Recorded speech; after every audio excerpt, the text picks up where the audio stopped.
You're no longer enrolled. I nodded as if she told me the office printer was broken. Inside something cracked, but I kept my voice level.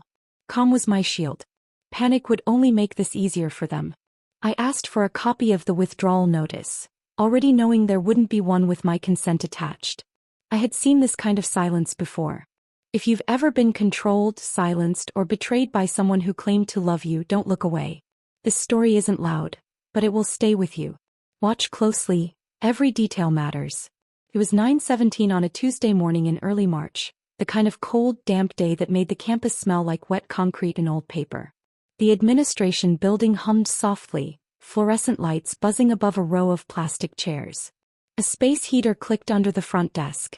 Everything felt ordinary, and that made it worse. The woman behind the counter avoided my eyes. Her name tag read Marla. She kept one hand flat on my file like she was afraid it might slide away. It's already been processed, she said, voice tight. By who? I asked. She hesitated just a second too long. Registrar's office. That pause told me more than her words. People following rules don't pause. People hiding behind them do. I stayed still, watching her fingers. Her nails were bitten down. Her wedding ring was turned inward. A woman who didn't want attention. My phone vibrated in my coat pocket. Of course. She always called after decisions were made, never before. I let it ring. Once. Twice. I felt Marla notice the sound, then look away. Small things mattered right now. I didn't tell her what I had.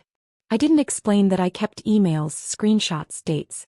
Not because I expected betrayal, but because living with my mother had taught me to save everything. Paper trails were her language. I'd learned to speak it quietly. Is there someone I can talk to today? I asked. Marla sighed. The dean's assistant is available. Great, I said, standing before my legs could shake. The hallway felt too long. Carpet muted my steps. Lights flickered overhead, one panel buzzing louder than the rest. Office doors lined the walls, frosted windows hiding people who had no idea a life was being folded up behind them. My phone buzzed again. Another call. Then voicemail. She would leave one, full of concern that sounded loving to strangers. My hands trembled, so I clasped them together like I was praying. Outside the dean's suite, 2 signs were taped to the wall. Appointments only. No cell phones. I turned my phone face down, not to obey but to keep it close. I'd already set it to save voicemails automatically. A habit. Another quiet advantage. The assistant who met me was young, sharp-eyed, balancing a stack of folders against her hip. Can I help you? My name is Catherine Shaw, I said. Hearing it out loud felt strange. I've been told I'm withdrawn. Her expression changed. Not surprise. Recognition. One moment, she said, and disappeared through a door. I stood there staring at a framed photo on the wall. The new engineering wing. All glass and clean lines shining under a blue sky that didn't exist today. Beneath it, a donor plaque. Names etched neatly. One of them made my stomach tighten. I stared until the letters blurred. Voices drifted through the door. A man's voice, low and irritated. Then a woman's, smooth and controlled. My mother's. Coming through a speaker. I already submitted the forms, she said. I'm her parent. You don't need her. It wasn't shock that hurt. It was recognition. That old feeling of being handled, adjusted, owned. My chest felt tight, but my face stayed still. The assistant returned quickly. Miss Shaw, your mother is on the phone with us. I didn't authorize anything, I said. He swallowed. I understand. He didn't. But she understood enough to be nervous. I want to hear what's being said, I replied. She hesitated, then stepped aside. The office was warm, almost stifling. A desk sat beneath a window overlooking bare trees and a parking lot slick with rain. The dean's assistant, a man with silver hair and tired eyes, held the phone like it might bite him. Catherine, my mother said immediately. There you are. I've handled it. Handled. Like I was clutter. I pulled out a chair and sat without waiting. My palms were damp. You didn't handle anything, I said evenly. You did something to me. Her laugh was soft, practiced. Don't be dramatic. You were struggling. This is for your own good. The man cleared his throat. The request came in this morning. It included documentation. Including what? I asked him. He glanced at the papers on his desk. Authorization. My mother cut in. She's emotional. She doesn't know what she needs. I looked at the phone. At the red speaker light. At the stack of forms. At the corner of a page where a signature line peeked out. Did you sign my name? I asked. Silence. 1 second too long. The assistant shifted. The young woman hovered by the door. I did what I had to do, my mother said. I leaned forward. I want copies of everything. Time stamps. Sender details. This is internal, the man said carefully. I smiled, small and steady. Then treat it that way. I'm not leaving. From the phone, my mother's voice sharpened. Catherine, stop. You're embarrassing yourself. No, I said quietly. You're embarrassing me. The room went still. The hum of lights. Rain tapping glass. The man studied me. If you're challenging this, he said, I'll have to transfer the call to our legal department. My heart thudded slow and solid. Please do. On the speakerphone, my mother inhaled sharply. And I knew this was only the beginning. I stayed seated while the dean's assistant ended the call, the click of the line going dead sounding louder than it should have. No one spoke right away. The room felt smaller, the air heavier, as if silence itself had weight and chose to sit on my chest. I stood, thanked them politely, and walked out before anyone could decide what to do with me next. Silence became my safest weapon after that. I didn't argue, didn't protest, didn't send frantic emails. I let my absence speak for me. At home, I moved carefully, like a guest who knew she wasn't welcome to stay long. My mother avoided my eyes, busying herself with dishes that were already clean, conversations that went nowhere. I listened more than I spoke, storing every word the way I always had. The days that followed felt stretched thin. Morning light came through the kitchen window, pale and cold, touching the same table where permission slips and report cards once lay. Now there was nothing for me to sign, nothing for her to approve. The quiet between us grew dense, filled with things neither of us said. I learned how to make coffee without sound, how to close doors softly, how to exist without drawing attention. I took a job at a small copy center near campus, the kind of place students used without noticing the people behind the counter. The machines were loud, the air smelled of toner and paper dust, and the hours were long. It suited me. People talked freely when they thought no one important was listening. I learned which offices rushed forms through without review, which signatures appeared too often, which names made clerks tense. The manager was kind but distracted, more concerned with supply orders than people. He liked routine, like things done the same way every day. That predictability gave me cover. I memorized schedules, noticed who came in late, who whispered complaints under their breath. None of it seemed important on its own, but together it formed a picture I couldn't ignore. One afternoon, a woman from the registrar's office came in to print a thick packet. She complained about another withdrawal mess, while tapping her foot, unaware I was paying attention. She mentioned missing approvals, a supervisor who told her to process things anyway. My hand stayed steady as I fed paper into the machine. My mind did not. She laughed nervously, saying she hoped it wouldn't come back on her. I nodded, offering sympathy without curiosity. Inside, something shifted into place. This wasn't carelessness. It was habit. A system that expected obedience and counted on silence to keep it running smoothly. At night, I organized what I heard. Not accusations, just patterns. Dates. Procedures skipped. Names repeated. I didn't feel angry all the time. Mostly I felt focused. Silence gave me room to think without interference, without being talked over. It gave me time to breathe through the tightness that still settled in my chest every morning. I kept notebooks hidden in a drawer beneath old sweaters. Nothing dramatic, nothing that would alarm anyone if found. Just lists. Arrows. Questions. Sometimes I'd pause, pen hovering, wondering how I'd ended up here. Other times, the work steadied me, gave shape to days that might have collapsed under their own weight. My mother grew restless as weeks passed. She asked why I wasn't fighting harder, why I seemed calm. Her concern felt sharp, probing. I told her I was tired. That much was true. I was tired of being managed.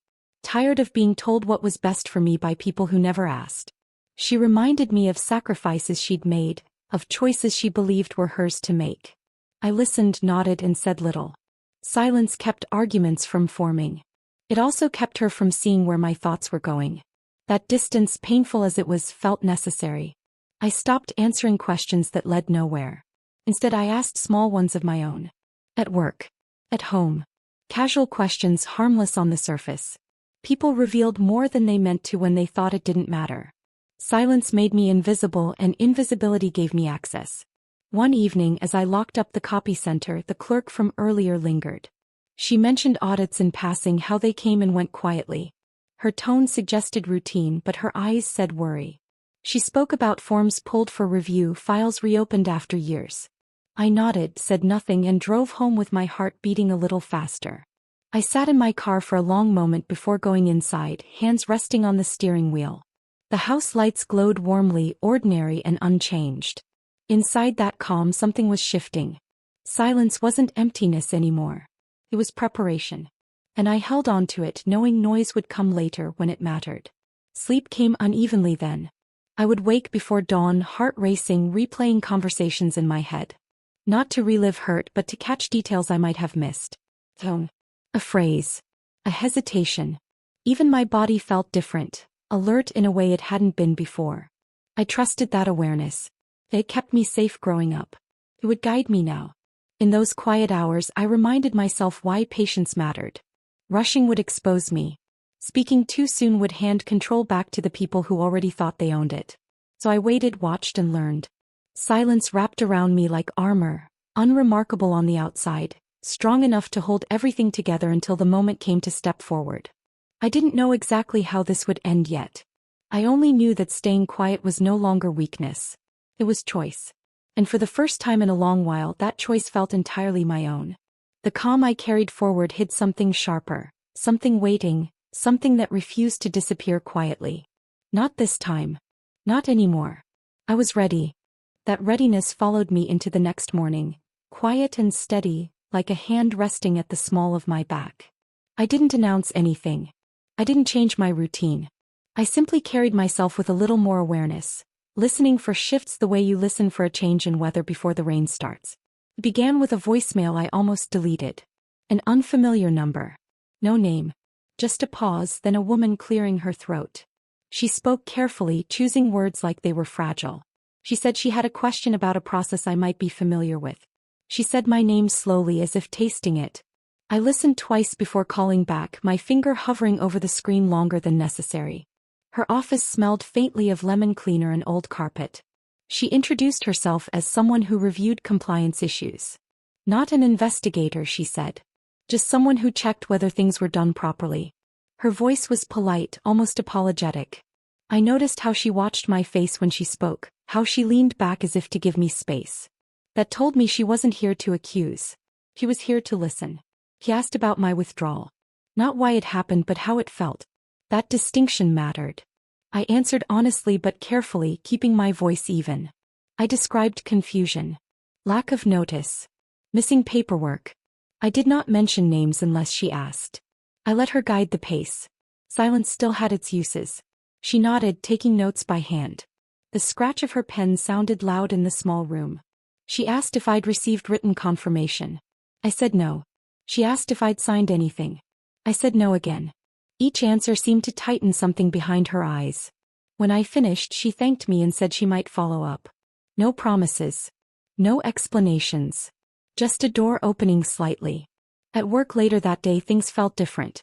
Not dramatic. Just altered. A clerk I'd seen dozens of times greeted me by name. Another asked how long I'd been there, really looking at me for the first time.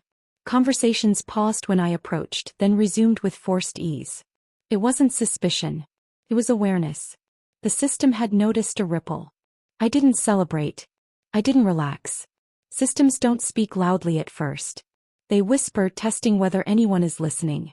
I stayed focused, kept my notes updated, continued observing. One afternoon, a stack of copied forms jammed the machine, forcing me to open the back panel. Inside, taped to the metal, was a faded checklist. Old. Outdated. Still being used. I stared at it longer than necessary, committing it to memory. At home, my mother grew quieter. She asked fewer questions, offered fewer opinions. She watched me in the evenings the way you watch someone packing, unsure whether to interrupt.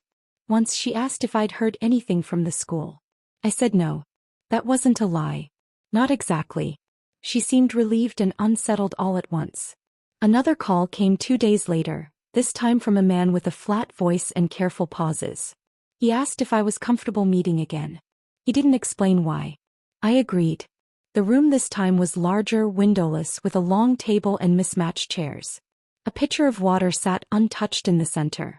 He sat across from me, hands folded, eyes steady. He asked procedural questions. Timelines. Who contacted whom? He asked how my mother had communicated with the school in the past. I answered what I could, choosing clarity over emotion. When I hesitated, he waited. That patience felt deliberate. Respectful. Rare. At one point he asked if I knew of others who'd experienced something similar. I thought of the clerk's offhand complaint, the nervous laughter, the repeated names. I said I wasn't sure. That was true. Knowing and proving were different things. He nodded as if he understood the line I was walking. When I left, my legs felt weak. Not from fear but from release. Something had moved. Something I didn't fully understand yet. Outside, the air smelled like rain on asphalt. I stood there longer than I needed to, breathing it in, grounding myself.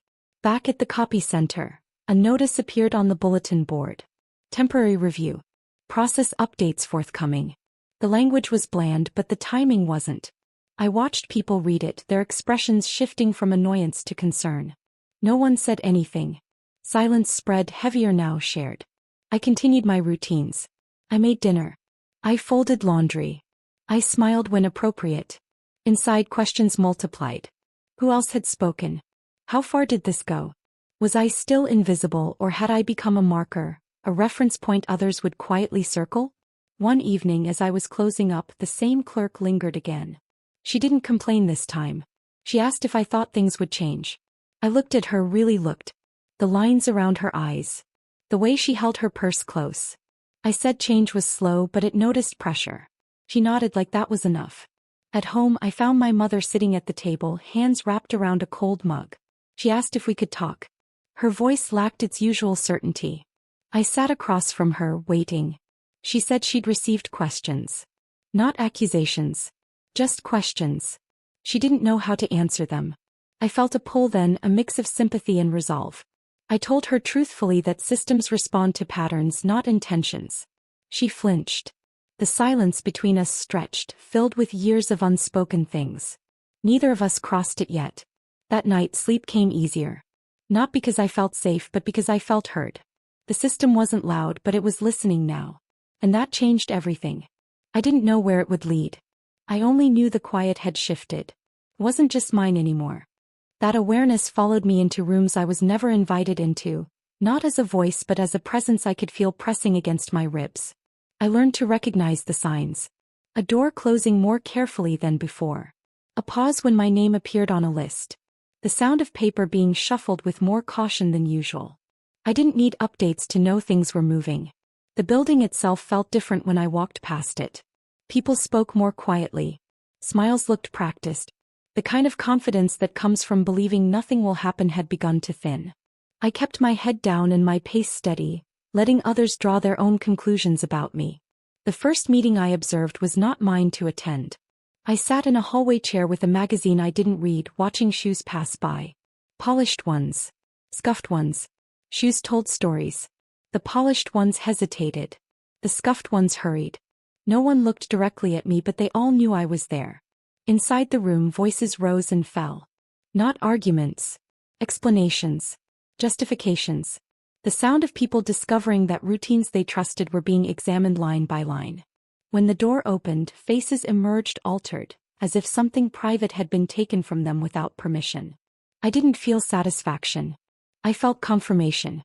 At the copy center, procedures changed. New forms appeared. Old ones disappeared. The faded checklist I'd memorized was quietly removed. No announcement. No apology. Just absence. I watched coworkers adjust, frustration mixing with relief. Systems corrected themselves the way bodies did after injury, awkwardly and without ceremony. One afternoon, a supervisor I'd never met asked to speak with me. Her office smelled of stale coffee and lavender lotion. She thanked me for my cooperation without specifying what that meant. Her eyes searched my face not for guilt but for intent. I offered none. Silence again did the work. He asked how I was holding up. It was the first time anyone in authority had asked me that directly. The question caught in my throat. I said I was managing. She nodded as if that was the expected answer, and dismissed me with a smile that didn't reach her eyes. At home, my mother's unease grew visible. She misplaced things. She reread mail. She asked me if I'd heard anything new, then apologized for asking. The power she once wielded so comfortably now sat awkwardly on her shoulders. I watched her struggle with that shift and felt a complicated mix of sadness and resolve. She began explaining herself without being prompted. Talking about intentions. About protection. About how the world treated women who didn't listen. I listened, absorbing not just her words but her fear. Fear of being seen clearly. Fear of consequences she couldn't manage with control. I didn't argue. I asked questions instead. Small ones. Clarifying ones. Each answer revealed more than she realized. Motivations layered over habits. Justifications built on assumptions that no longer held.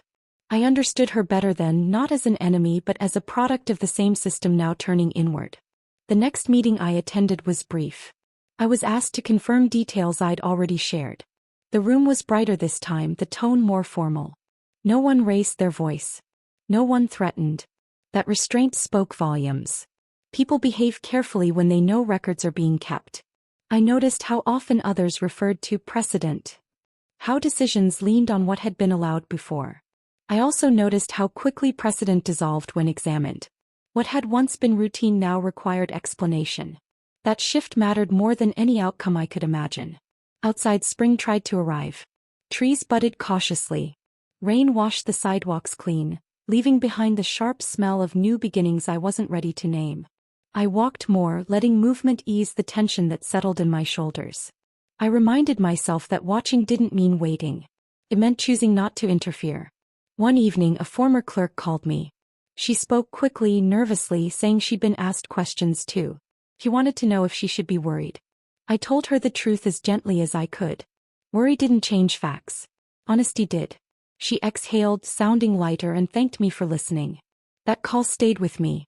It reminded me that I wasn't alone in this, even if I stood apart. Others were being asked to account for actions they'd never thought about before. Accountability moved outward in quiet ripples, touching people who'd never expected to be part of a larger pattern. I felt temptation then. The urge to step forward, to point, to name.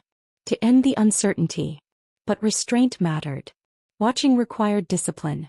Intervening too soon would shift focus away from the system and back onto me. I wasn't ready for that. Not yet. Instead, I observed motivations sharpen. People protected themselves. Alliances shifted. The absence of certainty made everyone careful. I learned more in that carefulness than I ever had during open conflict. Truth leaked through caution like light through blinds. My mother finally admitted she was afraid. The word landed between us like something fragile. I didn't comfort her. I didn't accuse her either. I acknowledged it. Fear was honest. It was also late. I told her I hoped she'd answer questions truthfully. She nodded, tears threatening but unshed. That night, I sat alone at the kitchen table long after the house went quiet. I thought about how power rarely notices itself until it's questioned. How systems rely on distance to function smoothly. Watching them falter without touching them felt strange, almost unnatural, but it was working. I didn't feel victorious. I felt steady. The kind of steadiness that comes from alignment rather than control. I knew things were nearing a point where observation would no longer be enough. I could feel it in the careful way doors closed, in the measured tones of official voices, in the questions that no longer danced around the truth. I cleared the table, turned off the light, and went to bed with a calm I hadn't known in years. The fall was underway. I hadn't pushed. I hadn't pulled. I had simply stayed present long enough for gravity to do the rest. And now gravity had finished its work. The call came early while the house was still quiet. My mother was asleep upstairs. I stood in the kitchen, barefoot on cold tile, listening as the voice on the line finally stopped circling and spoke plainly. The review was complete. The withdrawal had been ruled improper. Procedures had been violated. Authority had been assumed where none existed. I closed my eyes, not in relief but in recognition. This was the moment everything before had been leaning toward. Later that morning, I returned to the administration building for the last time. The air smelled of floor cleaner and coffee, familiar but altered. People looked at me openly now. No avoidance. No whispered uncertainty. Just acknowledgement. I walked slower than usual, letting each step settle into my body. The conference room was full but quiet. Papers were stacked neatly. Water glasses untouched. The dean sat straighter than I remembered. My mother sat 2 chairs away from me, hands folded tightly in her lap. She looked smaller, not defeated but exposed.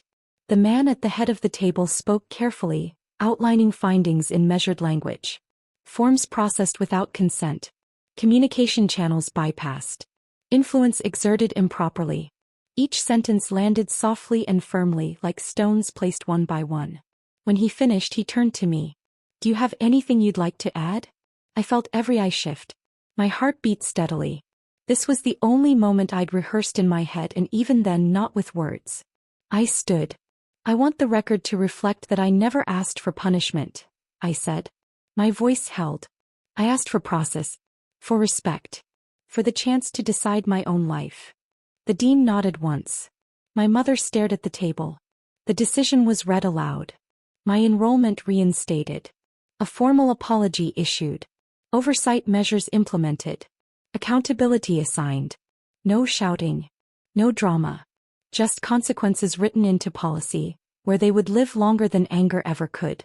When it was over, chairs scraped softly. People gathered their things. Conversations began in low tones. The room loosened as if a knot had been untied. My mother stood but didn't leave. She waited until the room emptied, then turned to me. Her eyes were red but dry. "I thought I was protecting you," she said. "I know," I replied. The words surprised us both. They were true. They were also incomplete. "You didn't trust me," I added gently. She nodded, swallowing hard. "I was afraid." "I was too," I said. "But fear isn't a reason to take someone's voice." She reached for my hand, then stopped herself. I didn't move away. We stood there, 2 women stripped of old roles, unsure what would replace them. "I'm sorry," she said finally. I believed her. That mattered. Forgiveness didn't arrive all at once, but something softer did. Release. Outside, the sky had cleared. Sunlight caught on the glass of the building, sharp and bright. I stepped into it, blinking, feeling warmth spread across my face. I went to the copy center one last time to return my badge.